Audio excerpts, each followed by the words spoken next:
Welcome to the Afterlife podcast. This is your host, Pooja Chilukuri. Today's guest is Blaise Kennedy, and Blaise is joining us from British Columbia, Canada. He is a spiritual teacher who has students all across the globe. Today, Blaise is going to share some of his expertise with us. His focus is mainly on relationships, interconnectedness, consciousness. These are topics we will be discussing today, as well as spiritual awakening and non duality. Welcome to the show, Blaise. Yeah, thank you for having me. So, my first question for you, Blaise, today is how did you come about to becoming a spiritual teacher? Yeah, well, it depends where you want to start the story. I didn't start my life knowing anything about this, or at least not remembering anything about it. Um, so I had lots of challenges early in my life as a child and as a teenager. And when I was 24, I really got my start in life. I'd say my life kind of started when I was in my mid 20s. I went to treatment for drug addiction. It's just where my path ended up. And when I was in treatment, first off, I felt like, again, like my life was starting, not ending. And I just had the sense that this is what I was going to spend the rest of my life doing, both my my work, obviously. I was really not well. So I fell in love with doing my work, but also just had a sense that this is what I was going to do professionally. So from the time I was 24 on, it was all about getting myself to the future state where I would be able to work in this field. And it took me maybe ten years before I started working, through which, yeah, there's a long and very intensive process of waking up. So that's where kind of I got the first idea of it. But if you ask me now, I would say that it was just destiny. It's just a matter of time. It's just karma. It's just what I'm going to do. Thank you. Thank you, Blaise. Well, I'm excited to have you on today because there are certain vocabulary that I keep hearing in spiritual circles, and I would love to have a discussion around that for you to break that down for us a little bit Mhm. and educate us. And the first word that I keep hearing is consciousness. And when I think of consciousness, I think of just being not asleep in my bed, being awake and processing information. That's a very basic understanding that I have. So can you expand on that word for us a little bit? Yeah, I'd love to. So the model that we grow up in the West, especially, is a materialist model. And the basic idea is that of materialism is that the world, the substance of the world is physical or material, and this phenomenon of experiencing arises out of the material world. And so I have consciousness. It's like some quality that is imbued or arises out of my material conditions. And that's kind of how again, when I describe my beginnings, that's what life felt like for me Mhm. at the beginning. And now I would actually invert that reality. I would say that consciousness is experience itself. And all matter, all form, all substance is an expression of consciousness. So, in this definition, everything that exists is consciousness. That's the fundamental nature of reality. In religion, they might call it creations. They might, through the story of the parable, they might say, God created the world.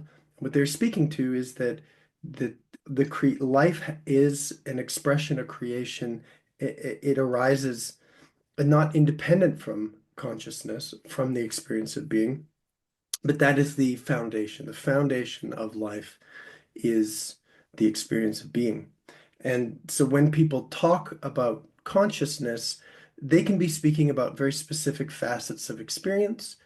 That's, I guess, legitimate. But for me, everything is consciousness. The substance of life, the form of life, the nature of life is that it is consciousness.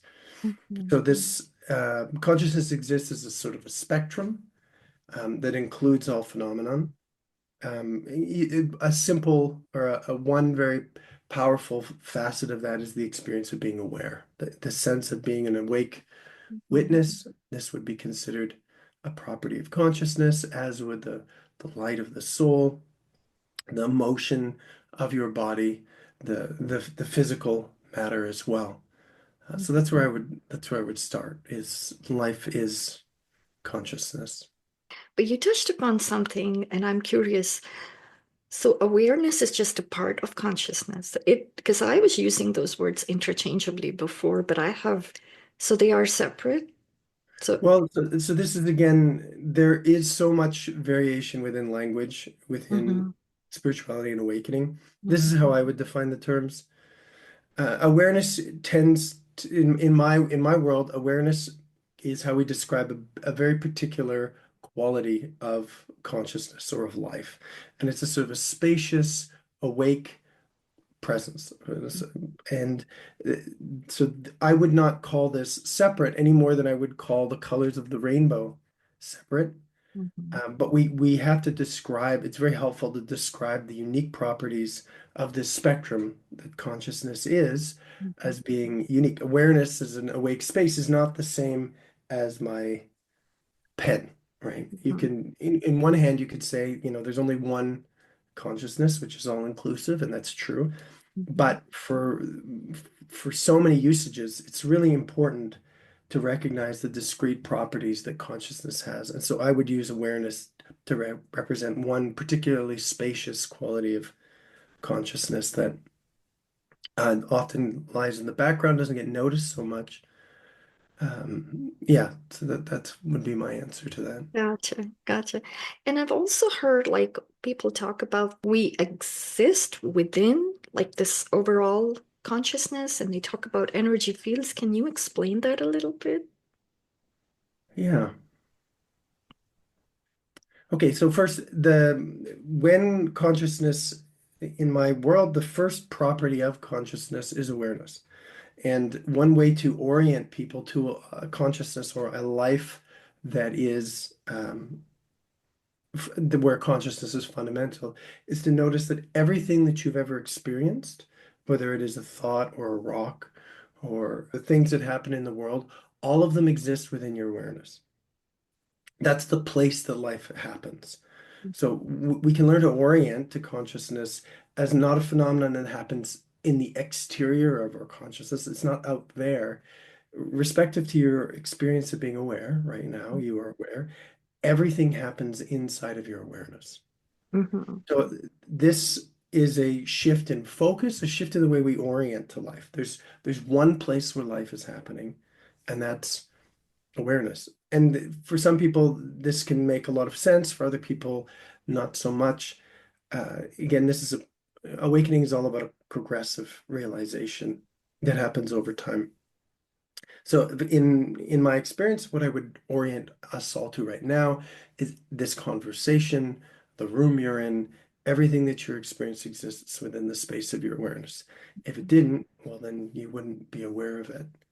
Now, not only is awareness the sort of vessel or the space which all things exist, this space is full of all of these other properties of consciousness. Namely, you named energy, which could you be used to describe everything, but I would also call light an even more subtle phenomenon. So when we talk about like living in a field of energy or in structures of light, like there's so many ways we can focus on the present moment and notice different qualities or dimensions of consciousness. mhm, And where I've spent a lot of my time professionally is on the fields of energy that sort of pervade our life. And it just as a way of like, how do people who aren't practicing know that fields of energy exist? Well, it's the place that you care about people. This is a really good way to feel it. Like if you have a like a loved one that dies, like the place where you care, the place where you feel connected to them exists at the subtlety of energy. So when we want to look at fields of energy, the sort of tool that we use is our own caring, whether that's positive or negative, whether we feel angry about something or sad or we feel great love.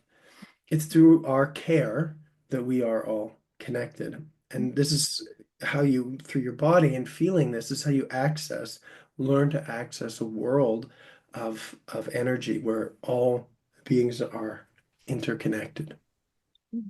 And as well, if you wanted to look at the world as light, the best way that I know to do that is to feel your soul, to begin to recognize the presence of your soul, which is a very subtle structure of light, and then to be able to see the world from your soul, from your light body, to see the world as light. So again, all of these different perspectives or levels of consciousness, they're all accessed through your own body, your own perception. Like I feel the world as love through my love. I feel the world as light through my light. I feel the spaciousness of awareness through my awareness. So this is what I help people to do is first connect to these parts of themselves and then to see the world from that perspective. Yes, you also mentioned a very important word, interconnectedness, right? Because I interview a lot of people that have had near-death experiences, and they've been outside of their bodies, and they actually experience the oneness or the connectedness of all things as they come back and share with us. But one of the challenges I find, living in this world where everything seems so discrete and so separate, this world seems like it's very polarized, things are very falling apart. Do you have any words of advice for us? I mean, it's a great question, and we can take a pretty significant amount of time on this.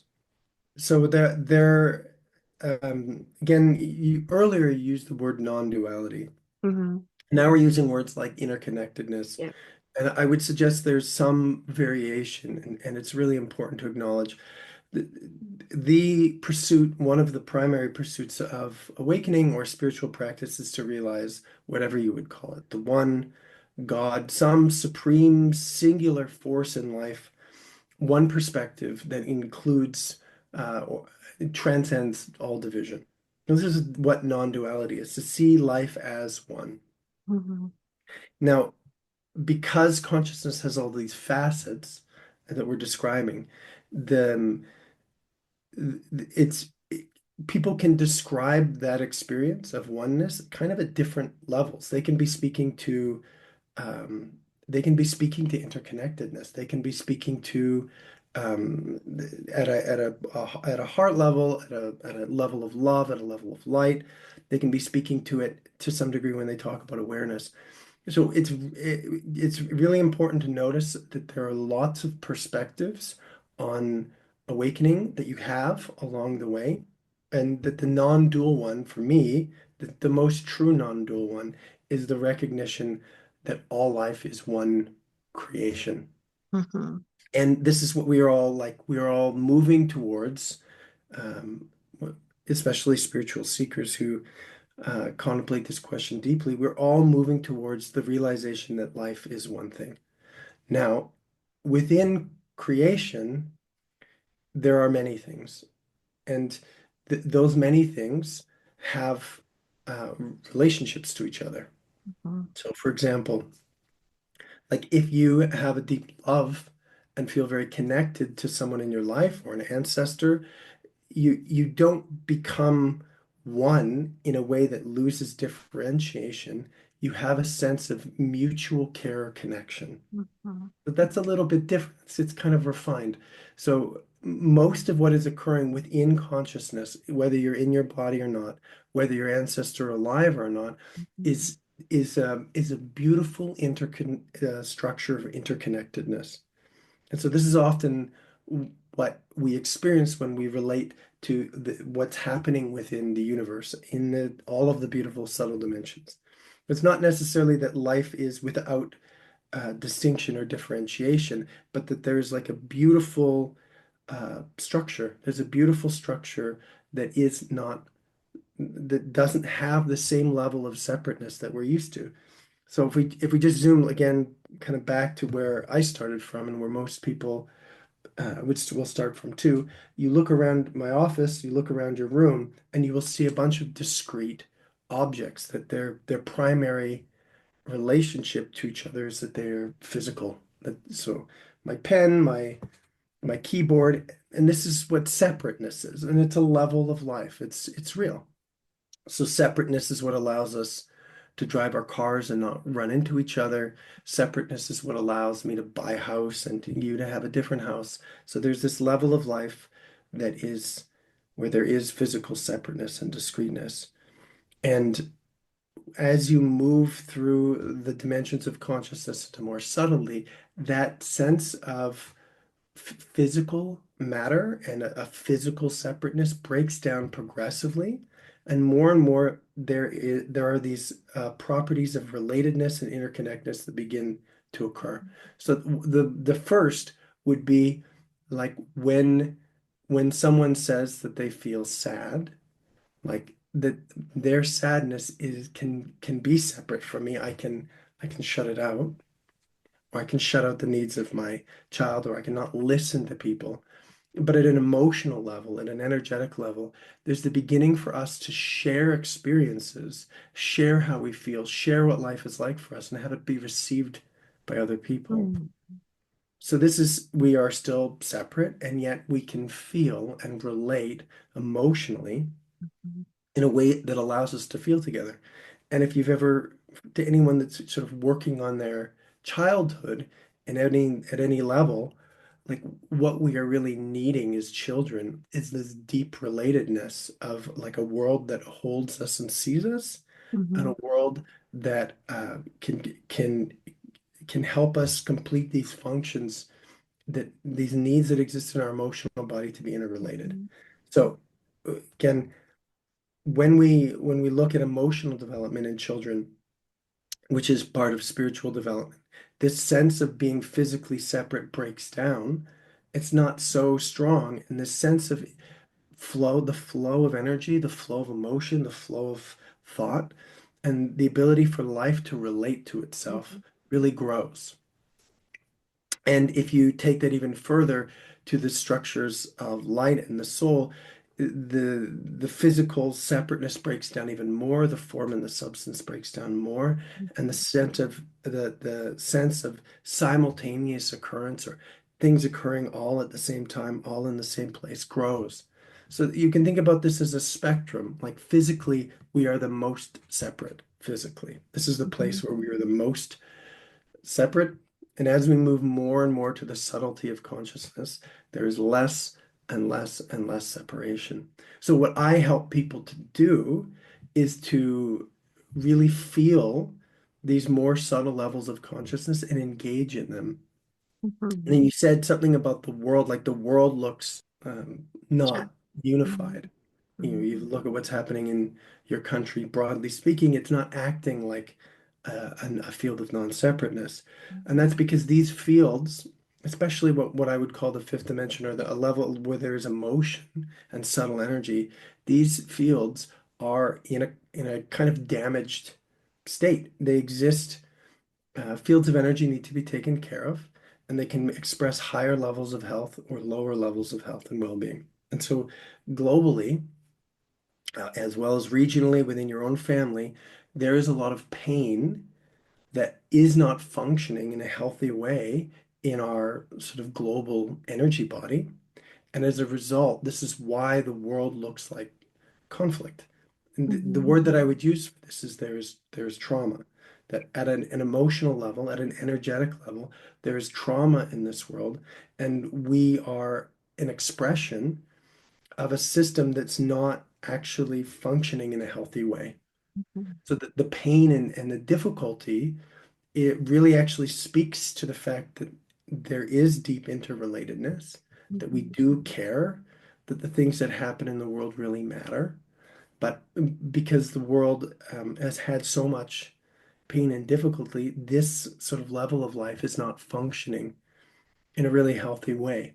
And so, whether it's in our own personal life, whether it's in our family or our community, much of the work is to bring health to this subtle level of energy that is a primary need that human beings have, is to make this field healthy. One thing that comes to mind, when I hear of or read about spirituality, a lot of people talk about self-actualization, self-realization. But what I'm hearing you say is a little bit different. You're actually advocating the connectedness and the relationship as a means, this is what I'm hearing, as a means for healing, as a means for growth and spiritual development as well. Because I think it's something that we don't hear addressed often is the healing through the relationships and the connectedness. Because on some level, I think humans do relate to other humans, no matter our differences. If I watch the news and I see someone getting killed or hurt, it hurts me, you know, even though I may not know that person. So I think I'm hearing you say that is this true that you're helping people to tap into that part of themselves? Well, I'm trying to help people tap. Yes, I'm trying to help people tap into as many parts of themselves as they can, and because they all work together. This whole spectrum that we are beginning to outline is one object, one Mhm, functioning unit that works together. And in spiritual development, there tends to be a real emphasis on personal development. mhm, And so that can be my own personal awakening, that can be my own sort of personal alignment with my soul, that whatever it is, and of course we want that. But because these fields are by nature interrelated, whether it is the fifth dimensional field of love as exists as our bodies or as our world, or the higher dimensional structures of light that exist and the soul that we are sort of incarnating, all of these fields, all of these structures are by nature interrelated. And so it doesn't make sense to emphasize personal practice because the strength of my field is dependent upon what is happening in my family and what is happening in my world. And when I seek to wake up, when I live, if we say, well, people start in this way as Blaze did, of all I can see and feel, all that is real to me is the material world. These worlds of love and light are not perceptible to me. Why is that? It's not because I am some sort of unevolved being. It's because the process of me incarnating and growing through my life has occurred in this living field that is our world, that is our universe. And through that process, I have not been able to realize my potential because the field that we live in, the world that we have lived in, has not allowed for my highest potential. mhm, So by the time we are trying to wake up, by the time anyone is trying to have some kind of awakening or has an awakening, mhm, the reason that they have to wake up in the first place is because the world and the field that we live in is not in a healthy state. mhm, Otherwise, if the world was in an sort of an optimal state, and you can't quite name what is optimal, we wouldn't have to go through this process of sort of forgetting and remembering. That mhm, happens because the world is not capable of developing consciousness through each human life. So when we look at a global awakening, which is my primary concern, not an individual's awakening, what we're talking about is like creating soil that every human being can be born in and arise in through that allows them to fulfill their personal and spiritual potential. mhm, So because that is my concern, this is where I put my attention is how do we actually change the soil, the foundational qualities of consciousness that I'm naming, how do we change those to support higher and higher levels of human consciousness? And so yes, individual effort is important, but what's more important to me is collective effort. mhm, And also to say like when you want to change patterns in your life, like when you have negative beliefs or um, you have pain that you carry, or you have limitations in yourself that you're seeking to transform, whatever they are. mhm, In my work and in my experience, the fastest way to change them is actually to relate, is actually to share and to communicate with people and to learn how these fields of energy function. Like the reason that we hold on to things isn't because there's something wrong with us. The reason is because primarily because there isn't a field around us that has been able to receive and digest our experience.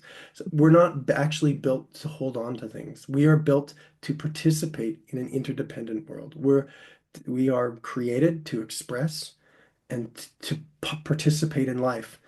And so the things that people are carrying, for me, these are the places in which they have not been able to participate in life, where there has not been a world or a field that has been able to receive them. So this is my view broadly, is if people want to change their life, the most valuable thing that they could do is put themselves in a very healthy field that is Mhm. really available to them, that can see them and feel them, and the things that they carry, like they will move. They will move into relationship. Relationship is the place that your feelings are built to go. Relationship is the place that everything about you is built to move. So if you want something in you to move, you can try through personal effort. You could go to a cave and try and sit it out. You could have your personal practice. But in my experience, consciousness is evolving in a way that it's actually much easier to move energy. It's much easier to update our lives and to change the patterns we live through by sharing them with other people in a very particular embodied way. It's much easier to do that by sharing it than it is by personal effort. Mhm. Thank you. Thank you for those words, please. I agree. I absolutely agree. I think it's very healing, especially if the relationships we're in is validating. Like you said, everybody wants to be seen and heard, and that's pretty important. But I do have a question about the word awake or awakening. How do you understand that? Because as we go through life, I'm not the same person I was, in my teenage years or in my 20s. And a lot of people, when they have an awakening, it's an event or something happens. But for many of us, like you said before, is it something just over time happens naturally, or is there something that drives it? Like it's just a point in time, it's different for different people. What is your take on that? Yeah, well, even if there is some big thing that happens for you, it's still going to be a process. Yeah. So there are three processes that I would name. I mean, what people call a spiritual awakening gets to be really broad. It's a change in perspective about life. I mean, that would be its broadest definition. But I would name there three processes which I am supporting, and all three of them can have their own kind of developmental process. Mhm. And the first is a vertical embodiment, which means that I learn to rest in the energy of my body. So traditionally in Eastern systems, this is called the chakra system, from your crown to your root. It's Mhm. the ability to sit in this body in an open way, for this body to open to life.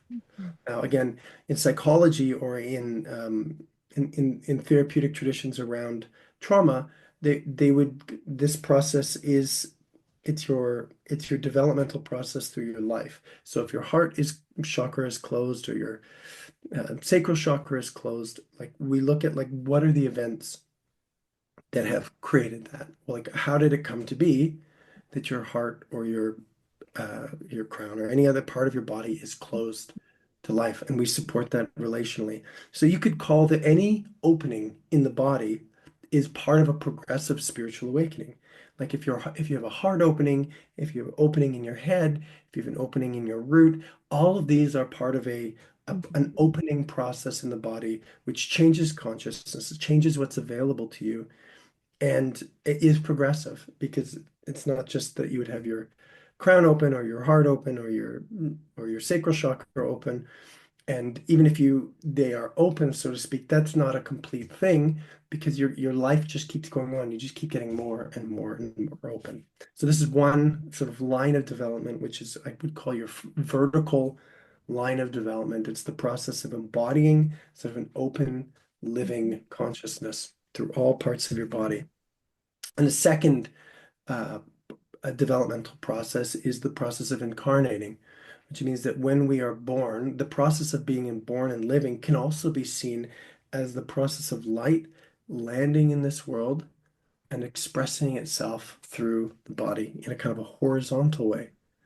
And so this leads to this kind of like a timeline that moves forwards and backwards of light that is your whole living and dying process. Mhm. And so the way that this is realized, and it's very connected to vertical development. So as you learn to be in your body, you may recognize at some point the presence of your soul. And then there is a process of remembering or integrating the entire process of your life and what has come, come before.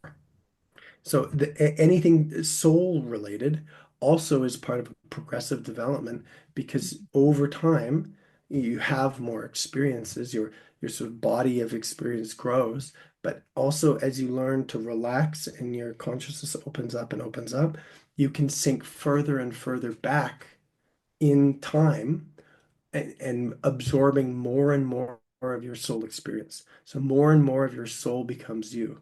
Similar to the vertical line of development, like when you learn to embody, you become you as a human being become more parts of yourself. This is Mhm. just as true with your soul as you integrate parts of your soul and as you learn to sort of welcome the presence of this light in your life, you become a bigger person that includes more and more life experience.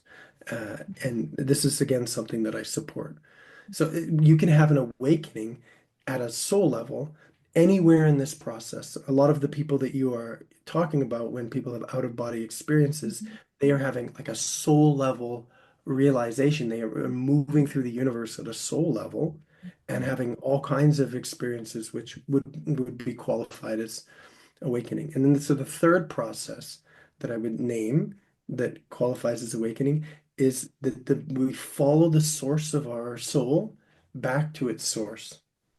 And this Mhm. is like the ultimate or the supreme realization is the nature of reality. So how do we get to the nature of reality? How do we know like where does life come from? Or how do we know that life is creation? Is we learn to follow our soul light back to the place that it's coming from, back to its source. And so this whole line of development is also part of awakening. And so we can have an awakening of the nature of reality itself in its in the many facets as well at which that can present itself. So these are the three life processes which I would emphasize are are what awakening is, and people can engage in them. Some of the language around spirituality, when someone breaks it down, it's really great. So thank you. Thank you for doing that for us. And another question I have for you, Blaze, and this relates with your work. When would someone reach out to you? Um, when they heard something that resonated with them at some level. So my job is to offer, I name these sort of three developmental processes. And it's the same for everyone, that there are parts of what I'm suggesting that will make sense and be resonant for you, and there are parts that won't make sense and won't be relevant, Mhm. just as it was for me. Yeah. And the way that we start is we just find the part that really resonates with you. So for example, like, and I try to offer a really broad spectrum of like what that could be. So you have conflict with your child and you realize there are these patterns in your life relationally and emotionally which aren't working. And you say, absolutely, we can meet there. Because what we're going to do is we're going to sink into our bodies. We're going to feel the emotions are present, and we're going to start relating at this sort of fifth dimensional emotional level. And we're going to be building out this field of energy through which you relate to yourself and relate to others. We're going to really work on this vertical line of development and the opening of the body. And as we do that, again, to do that, it's going to get deeper and deeper. And then we're going to start to cross over into these other lines of development related to the soul or the process of incarnation. Those will show up eventually. But somebody else might come to me as I have people who come from a different direction. They're not working on relationships so actively in their life. They have this sense of like maybe they've had an out of body experience. Maybe they have the sense they come from somewhere else. Maybe they have this like sense of the soul that's really prominent. And I would say, well, we can start there. We can start at the dimension of light and we can learn to relate to this soul that is you and learn to engage with the process of incarnating. I would say just because you were born doesn't mean that the process of incarnating is in any way complete. It can be supported. So I Mhm. might invite someone to support their process of Mhm. incarnating and their relationship to both their life, but also their soul history. Other people might say, yeah, I'm not really interested in all that personal stuff. I'm really interested in this sort of impersonal, non-dual nature of reality. I would say, great. Let's start looking at those qualities of consciousness. Let's learn how you can meditate and shift your focus, whether it's to awareness or any of the other qualities that you are currently interested in. Let's meet you there. Eventually, to really do that, you're also going to have to take in this sort of vertical dimension of your development, and you're going to have to eventually use the structure of light and the pathway of incarnation to get at all of these other things. But it doesn't really matter where people start. What matters is that people are following the thing that's really calling to them. And that will just over time grow and grow and grow. You have to have more and more aspects of yourself Mhm. to go further. It was just like in the sciences, like for a while, if you want to understand reality, you could stay in one, you could stay in physics or you could stay in biology. But eventually, like if you really want to understand science, you have to become interdisciplinary. At some point, you're going to have to understand how biology meets chemistry meets physics, right? That otherwise you're limited in the scope of what you can do. Mhm. So it's the same with me. I wouldn't tell people what science to choose. I would say just get started on the one that's really alive for you Mhm. or where you have pressure in your life. Some Mhm. people, they're like, I don't have a meaningful job. What's my life purpose? It's like, okay, well, that's the place we'll start. Mhm. So people will come to me because they are either in some sort of pain or because they're really curious or because they're Mhm. having a spiritual awakening or because they want to have a spiritual awakening. And my job is to create a curriculum that can meet all of these people in the unique places that they are Mhm. and eventually teach them the skills to come together and do work on many, many levels together. Mhm. And I appreciate that. Because what I'm hearing you also say is that, you know, when we are going through a spiritual awakening, and some of us who have like the big ones, right? All of a sudden, like on the soul level, sometimes it's easy to disassociate from the world around you. Um, so to integrate your life into, your spiritual awakening process, I think it's really important to have people like you, Blaze, to help support us through that journey. So thank you for doing what you're doing. So that does bring me to my very last question. Mm. How can people find you? Oh, And yeah. Two main ways that people can find me. One is my website. It's just my name, blazekennedy.com. yeah, And through my website, you can meet me. You can look at some of the programs I offer. I do free events, and then I, of course, take students at various levels of engagement. And the second is on my YouTube channel, where I try to make really uh, well well created content to help explain all of these facets of life that we are just touching on. The second place would be my YouTube page. My handle is Blaze here. awesome. Because the learning has to continue. We can't cover it all in 40 minutes. No. So I, for one, will go ahead and subscribe to your channel, Blaze, because it'd be interesting to see, what all I can learn. So thank you so, so very much. And for those who are listening and watching, I will have all of the links in the show notes. So I'll make sure to go visit it. Thank you again for joining us today, Blaze. Oh, my pleasure. I hope everyone listening got something out of it. I'm sure we did. Thank you.